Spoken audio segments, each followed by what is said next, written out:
post-game press conference. We have here Michelle Cobb, Coach Taco Minova, and Gretchen Sultana of the Agari Chargers who won in straight sets against the Farm Fresh Foxes. Coach, congratulations on this victory and also sweeping the preliminaries. What are your thoughts on how the team's performing? I think the game is we just showing full potential like what we have, and then especially now it's great also getting a lot of points. It's really like she's supposed to be more focused on defense and then reception, but after she can get a point, it's really like I can feel like if it's great, I can do everything, and also we can do everything. We don't have any opponent like we're really strong. That's what we showing today, and then we did prepare well against Farm Fresh in this week. Thank you, Coach. And for Gretchen, best player of the game. Ano lang din siguro yung feeling na ayun nga nakuha niyo yung top spot dito sa heading into the quarterfinals after this? Yun nga, sabi ko sa kanila, huwag maging complacent hanggang wala pa kaming nahahawakan na dapat hawakan. So, ayun, nire-remind ko lang yung teammates ko everyday na we have to strive every training and do everything in every training.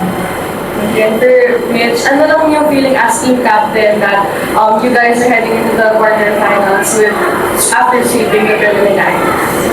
I think the more na hindi talaga, no matter if we did sweep it, parang hindi kami pwedeng to focus on that kasi sobrang crucial ng quarters. So, I think good yun kasi sa confidence namin, like what Coach said going into the game, kailangan namin yung confidence and yung groove to get into the quarters since we're also possibly gonna face them too. So, parang tinatry namin na wala kang gawing bearing masyado and focus on the quarters. Yeah. Thank you. Coach, in the PBL, you green line signal and then you swept the elimination round. What does this 8-0 start mean to you? I think already I answered before the interview. Everything just process became a very strong team. But so far, we don't have any result. And the quarterfinal is really important for us. Because if it's going to quarterfinal, became top 4 team, also we going to the invitation league. So we can have a more experience. Actually, we're missing the experience as a like strong team. So we need to prepare for the next match. For Mitch, medyo two-part questions. So first, how much does this week matter for you personally? And two, what's been the ultimate, I guess, key or secret to competing this week? Ngayong elimination. I think personally, sobrang laking bagay niya kasi ako din yung siguro naka-experience ng Akari from the start. So sobrang nakita ko yung difference ng past team sa team namin ngayon. So sobrang proud ako syempre kasi yun naman talaga yung gusto ng franchise like gustong makamit kumbaga. So wala pa actually kami nakakamit. I mean, papunta na kami dun pero gets parang sobrang ganda ng run namin so far.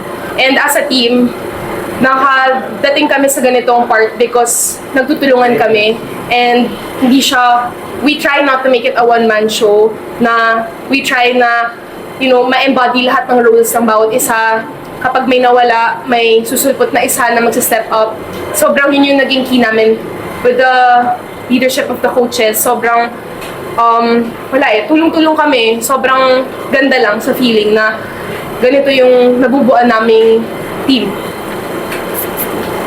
Forget, bilang isa siguro sa mga leadership roles sa team. Meron lang siguro sa feeling na ito na one step closer sa goal. Although sabi mo nga, wala ka dun, pero one step closer. Actually, para sa akin, parang etong 8-0, parang part lang talaga siya ng process. Hindi siya yung talagang yun na yun. Yun nga, parang sabi ko nga sa teammate ko in every huddle na etong ginagawa natin, ito yung magdadala sa atin kung saan tayo gusto pumunta. Pero kahit nag-8-0 tayo ngayon, wala pa rin kasiguraduhan. So, kailangan talaga in every game, so sabi ko sa kanila, mindset na mag-enjoy sa game and also bumawi agad. Yun nga, yung nare-remind ni Coach Taka na maging kumbaga, lahat ng technique na pwedeng gawin. Kasi yun nga, para mas mapadali yung trabaho. Gretchen, yun nga, first sa Akari ko, tapos ikaw dati nakalaro ka na rin sa mga finals, semi-finals. Kung baga paano mo lang masashare yung naging experience mo sa younger teammates mo, lalo na knockout yung mga parating na Dalawa lang po. Una, maging matapang. Pangalawa, huwag kumpiyansa.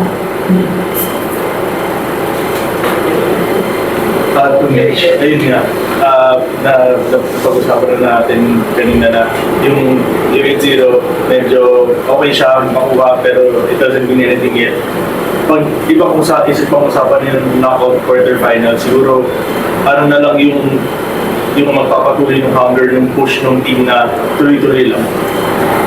I think magpapatuloy yung gugustuhin kasi namin na dito na kami, like, pinaghirapan namin to, like, and parang nafe-feel ko ngayon sa team namin, parang lahat kami may mindset na parang there's no turning back. Like, what is the point of turning back? So, sobrang expect na lang din na, like, how we prepared for this game, we will step it up a notch with the quarters. Kasi, yun nga, given na they might also be your contenders. So, ayun lang, push lang kami, and lahat kami may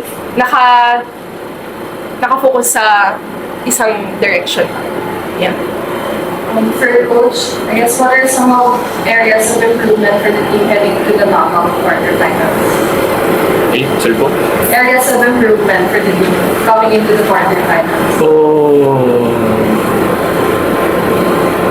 I think until Saturday, our opponent is not Narabutis, either Chocomucho or Pamprishagen. So we just analyze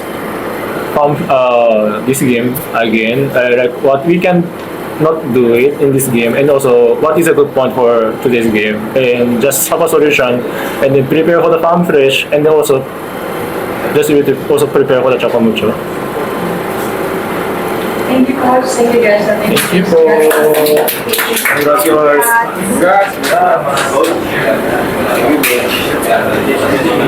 Coach, can we interview you about Jaja life and